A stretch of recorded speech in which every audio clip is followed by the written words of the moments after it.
O baka tatanungin, paano kikita yung yung school?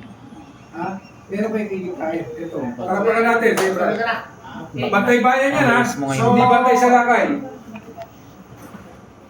So Pakilala ka muna, pare. magandang hapon po sa ating lahat, mga kaibigan. Ang inyong lingkod, Alex Tibulato Jr., trainer po sa TESDA, at the same time, assessor din po ng under ng massage industry.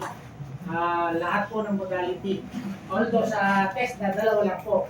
Yung Hilot Wellness Massage in situ at saka yung massage in situ. At the same time, licensed massage therapist po ang inyong lingkod sa Department of Health. At sa ngayon po ay kabahagi rin po doon sa ating sariling yung Traditional Hilot Society Incorporated. Na which is, nakapaloob naman po ito sa PITAC POH, na which is dapat yun ang isulong natin. Base nga sa sinabi ng kapatid natin na si Louie Balbabo, nakasama ko po matagal na. 80s pa po ito. 87 ko kasama. LTE pa po ito hanggang sa Bantay Bayan, hanggang sa Balikatan at sa iba-iba mga... Malacanang boys pa ako. Malacanang boys.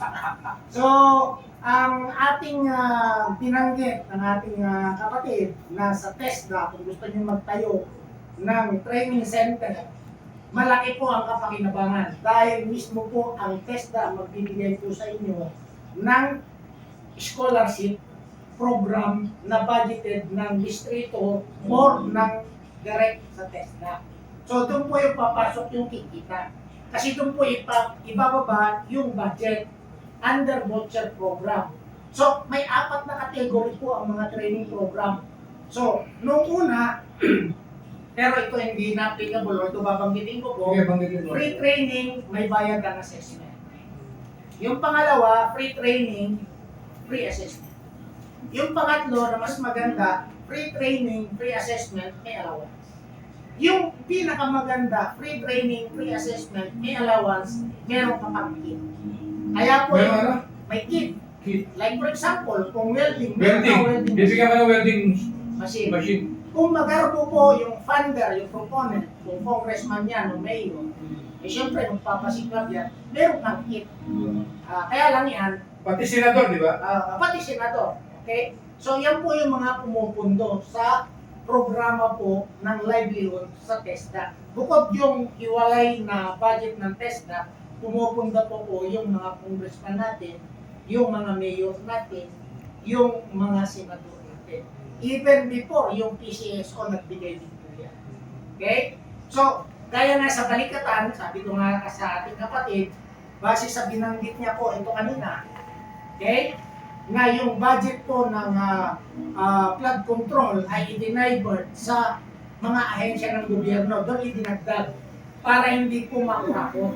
So, maganda po yung nabanggit na ang mga departamento ng gobyerno natin ay napahiginan, yung DSWD, yung DOLE, at yung iba pang mga government agencies na magbibigay po ng livelihood training program na which is nung sona ng ating Pangulo, yan po ang kanyang pinuntuhan para po maiangat natin yung mga kababayan natin na walang trabaho.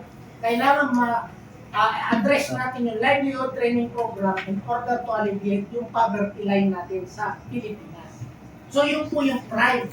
Turuan natin ng skills para sa akbang trabaho. Sa atin po, sa Balikatan, lahat po ng membro na gustong mag-aral, gaya ng nasabi ng ating kapatid, hanapan po natin ng funding. Dito nga po tayo kukuha. So, libre po natin ibibigay. Ang kagandahan po sa Balikatan, pag nag-aral ka, nag-graduate ka sa Balikatan, automatic may trabaho agad. Sustainable development po ang hawak ng ating samahan na hindi kaya ng iba. Yun po yung advantage ng ating grupo, mga kapatid. Wala po pare.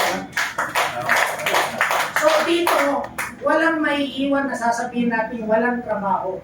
Tamad ka ng Pilipino pag ayaw mo mag-aral ng skills. Libre na, may allowance ka pa. Ayaw mo pa.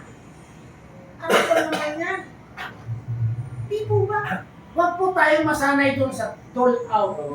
Yung tupad, magwawalis ka, pipicture taking lang. Picture taking lang po.